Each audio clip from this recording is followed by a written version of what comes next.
Lebih baik? Oke.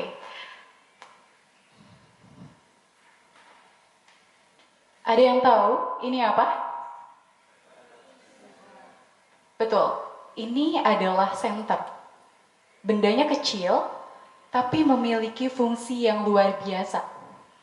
Di mana senter ini dapat menerangi ruangan yang gelap. Tapi, apakah teman-teman tahu bahwa senter ini hanya dapat menerangi satu titik saja? Contoh, kalau misalkan kita menyalakan senter ini di dalam area gelap, cahayanya hanya ada di satu titik saja.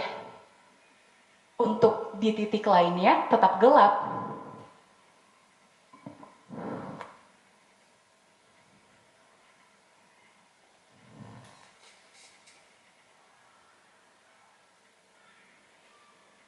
Boleh di next?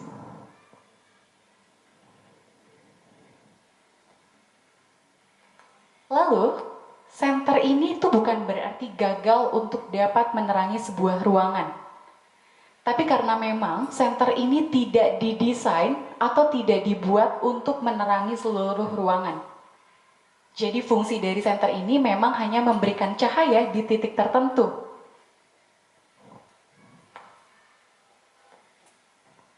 Dan ini akan kita bahas hari ini. Apakah inovasi yang kita buat akan sama seperti senter ini? Tapi sebelum kita menjawab pertanyaannya, mari kita kembali ke analogi yang pertama. Pada dasarnya, senter ini hanya dapat menerangi satu titik saja, dan itu persis dengan apa yang kita lakukan atau apa otak kita bekerja. Jadi kalau misalkan teman-teman sadar di dalam kehidupan kita, di dalam setiap putusan yang kita ambil, dan di dalam dunia kita, itu pasti masih ada area gelap di sekitarnya. Kenapa banyak area gelap di dalam kehidupan kita? Kenapa masih tetap ada area yang gelap di dalam keputusan kita? Dan kenapa cahayanya hanya sedikit yang ada di area di dalam hidup kita? Di sini saya kasih contoh untuk dua penjelasan secara logis.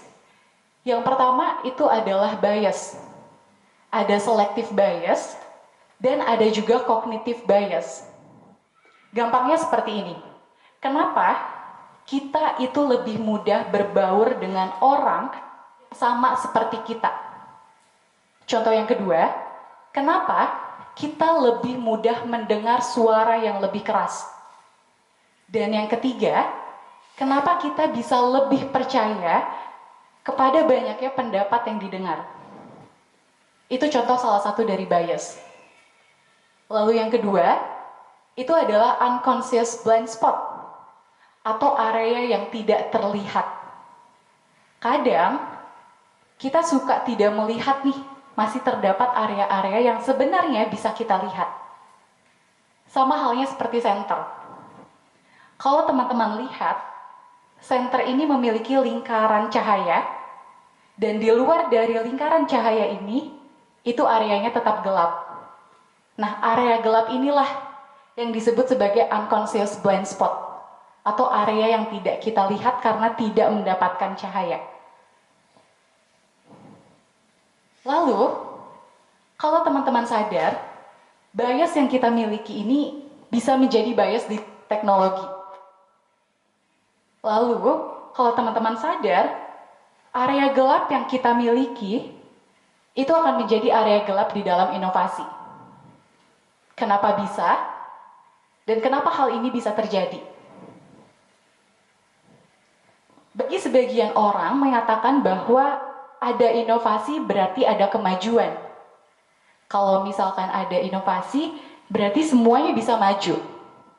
Tapi terkadang kita juga lupa bahwa kemajuan ini tuh dibuat untuk siapa? Siapa sih yang akan merasakan kemajuannya? Dan siapa yang akan tetap berdiri di dalam gelap? Dan siapa yang akan mendapatkan cahaya? Balik lagi, Kalau misalkan kita bahas tentang bias di awal, dan juga blind spot yang kita bahas, kalau memiliki bias dan blind spot, ketika kita membuat inovasi, kita akan membuat bias dan blind spot itu masuk ke dalam inovasi kita.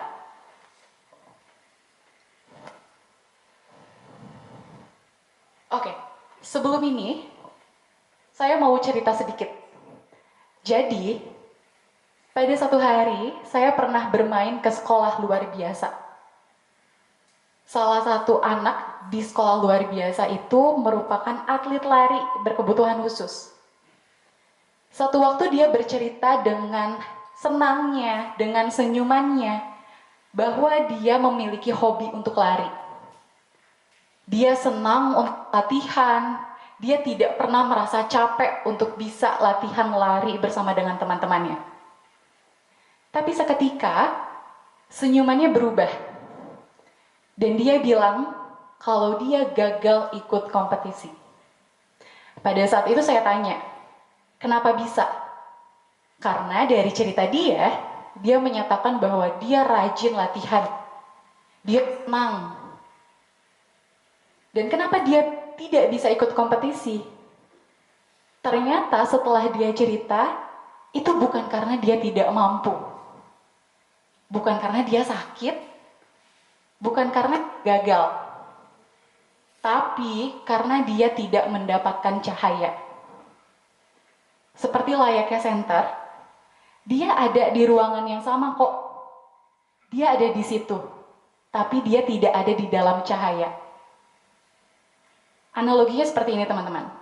Kalau teman-teman pernah memainkan senter, semakin dekat kita arahkan senter ke titik yang kita pilih untuk diarahkan, maka kapasitasnya akan semakin kecil, walaupun cahayanya cukup terang. Tapi kalau misalkan kita jauhkan senternya, kapasitas cahayanya akan lebih luas, walaupun cahayanya redup.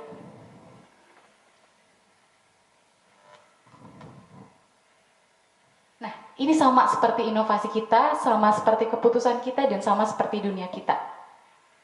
Balik lagi di awal. Apakah teman-teman akan membuat inovasi yang sama seperti center pada umumnya? Kalau teman-teman tahu, di dalam center itu ada dua mode. Ada yang namanya narrow beam dan ada yang wide beam. Narrow beam ini adalah mode di mana ketika senter itu cahayanya cukup terang, tapi kapasitasnya kecil. Kalau wide beam, itu adalah mode di mana kapasitasnya cukup luas, tapi cahayanya itu redup. Nah, ini yang akan menjadi pertanyaan untuk kita semua.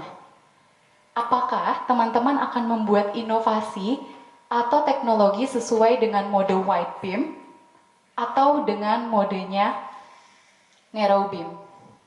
Karena balik lagi, inklusi itu bukan hanya sekedar kesetaraan, tapi tentang bagaimana kita bisa melihat bahwa semua orang ini bisa setara. Bagaimana semua orang ini bisa merasakan inovasi yang kita buat. Bagaimana semua orang ini bisa melihat teknologi yang kita bangun. Jadi balik lagi, ketika kita membuat inovasi dan juga teknologi, kita harus memilih dan untuk bisa menghilangkan bias dan juga unconscious blind spot yang kita miliki, supaya kita bisa melihat orang-orang di sekitar kita bahwa ternyata banyak dari mereka yang bisa untuk mengikuti atau melakukan inovasi dan teknologi yang kita bangun.